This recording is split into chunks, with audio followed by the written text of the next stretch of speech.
бид одоо хэрнээ үндсэн хуулийг батлахгүй бол одоо сайн хууль хийж батлахгүй бол бид манай улсуудаа хааш очих юм. Ардчилсан шин үндсэн хууль баталсны 30 жилийн ой. 90 оны сонгуульч бидний сонгогдсон сонгуульч. Тэр үуч бидний намаас нэр дэвшүүлэхгүй иргэдээс алуун газрын үйлдвэрлэлийн байгууллагуудаас нэр дэвшүүлээд тэгээд энэ аймгийн хариуцлагатай нарийн бичгийн дарга Батцэг Зэдвийн Батцэг гэдэг хүн бид хоёр одоо хамгийн өндөр санал авсан хоёр хүн 358 дугаар тойрог дахин сонгуул хийх шаардлагатай болоод тэгээд дахин сонгуул явуулахын урдхан талд Батцэг дарга нэрээ татаад тэгээд одоо би ганцаараа тэр тойрогт дахин сонгуулийн нэр дэвшээд ингээл 358 дугаар тойргийн депутат болж сонгогдсон. 91 оны хавар Ховд аймагт одоо тэр их хурл байгуулагдаад баг хурлыг байгуулч гээд ингээд талаад ирсэн байсан байхгүй анхны. Тэгээд баг хурл 55 6 хүний бүрэлдэхүүнтэй баг хурл байгуулагдсан. Тэгээд одоо шинэ нийгмийн харилцааг тодорхойлно, шинэ үндсэн хуулийн төсөл бий болгоно, батлна юу төсөл хийн гээд ингээд баг хурл одоо үндсэндээ монголчин яг тэр үедэр бол хоёр парламенттай, хоёр танкимтай парламенттай, дээд танкимтай байж байгаа нэг хэлбэр болж өгсөн шүү дээ. Үндсэндээ нардын хурл дээд танким, баг хурл доод танким болоод ингээд бүсчилсэн хэлцүүлэг хийсэн.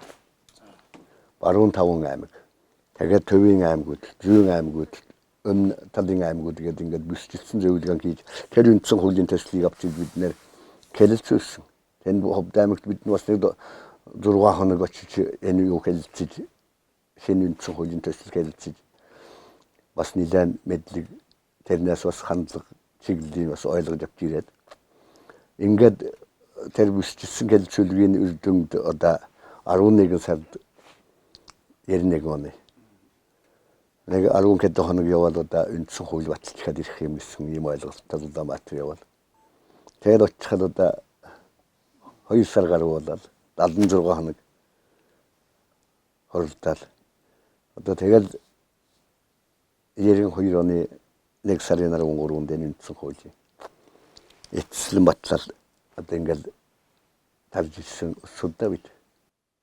Миний яг ботснаар эс боловч нөгөө бидэн чинь бас боловсрол тэрэн дотор чинь том эрдэмтнүүд одоо тэрих олон одоо жил төрийн ажил хийсэн олон газрын явж нүд тайсан их сайхан дарга нар олон байсан. Тэднийг бид одоо бас нэлээд анхааралтай хардаг. Ажилчид бол энэ гол малчид байлаа, тракторчин байлаа, жолооч байлаа, үйлчлэгч хүртэл байлаа. Тэнд чинь одоо тэр ард түмний төлөөлөл шүү дээ тэд. Ганцхан тэр үед энэ хувийн амбиц юм уу, хэсэг бэлгийн эрх ашиг гэдэг юм бол бидэнд байгаагүй. Тэгээ би угаасаа яг бишиг цаасны хүн биш би чинь бас Тэврийн жолооч дээр нэг автомеханик мэргэжил эзэмшсэн юм л хүн. Тэгэхээр би өөрийнхөө ажил мэргэжилд бол сайн байгаад өөрийнхөө ажлыг төлөвлөгөө нормилуулахдаа сайн байсан болохоос би төрийн ажил мэддэг тийм их эзэмтэй бол өсөлттэй хүн биш шүү дээ. Тэгэхээр бидний боддог бол Монгол хүний нэг тийм одоо гүндүүгөө хар ухаан.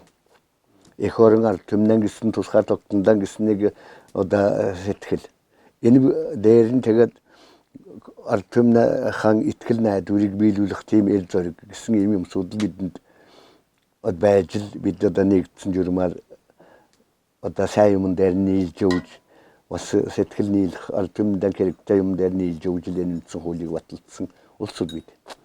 Одоо хүртэл би тэр их хурлд одоо тэр 76 хоног суугаад бичсэн дэвтрүүд манад адгалаатай байна. Одоо бүр гарцаагүй тэн дээр тэр хүн ямар санал гаргаж ирсэн юм гэвэл би гаргаж ирэх харахад баг бичсэн байж байгаа. Бид өнөөдөр зөвхөн өөрийнхөө төлөө энэ үгдээ цаас энэ их аваад тусгаар тогтнолын хэлхэз гарын заагаад тусгаар тогтнолын бүрдүүлээд аваад илчихсэн энэ их баялагтай оронд эзэн болох даанд их анхаарах хэрэгтэй. Зөв эзэн болох